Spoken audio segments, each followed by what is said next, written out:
I want to follow up my previous video with my thoughts on the Rad Mission after my San Francisco ride last weekend. First, I'll talk about the battery range. We didn't record the miles, but we did ride from Embarcadero to Golden Gate Bridge and onwards to Sausalito. Caught the ferry back to San Francisco, then rode around Chase Center before getting back on BART at Embarcadero. If I had to guess, that was around 16 to 18 miles. At the end of the ride, I had only used one bar on the battery indicator, and that bar didn't go out until we got back off the ferry. Remember, I did swap out the 16-tooth cassette for an 18-tooth. I mostly used Power Assist level 1, but did go up to level 4 when needed on hills. As for the throttle, only a handful of times when riding through crowds. As for the ride quality, I did not find the bike to be very comfortable. The ride is very harsh. I noticed the harshness when riding over man covers, expansion joints, and coming down off the curbs. Of course, you can avoid most of these if you're careful, but it's something to keep in mind. I believe the wheels are mostly to blame for this. The spoke count is 36 versus my regular gravel bike's 28 spoke count. The spokes are also much thicker on the Rad Mission. Naturally, e-bikes need stronger wheels, so this just comes with the territory. Again, I'm just over 6 feet tall, and I find the bike to be too small for me.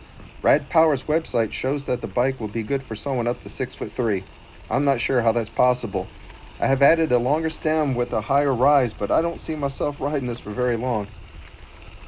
The bike also feels very heavy to me. Of course, this is my first e-bike, and the weight will be something I'll get used to. But for now, I find myself wanting to flick the bike around like I do on my gravel bike, but I just can't. I live on the second floor of an apartment building, and carrying this bike up and down the stairs is a chore. I do at times remove the battery when doing this to make it easier. Everyone's situation is different, so this may not be a concern for you.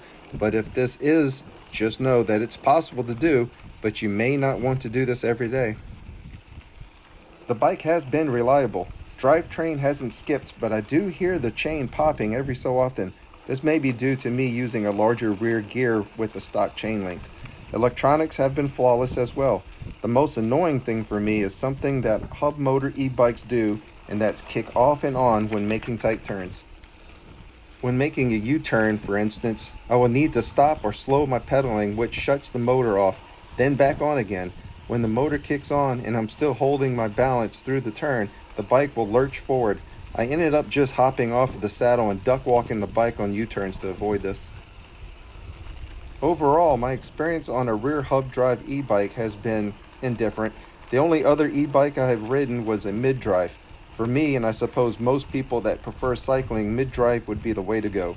Smoother power transfer and a more balanced weight gives the mid-drive an overall better feel for a cyclist.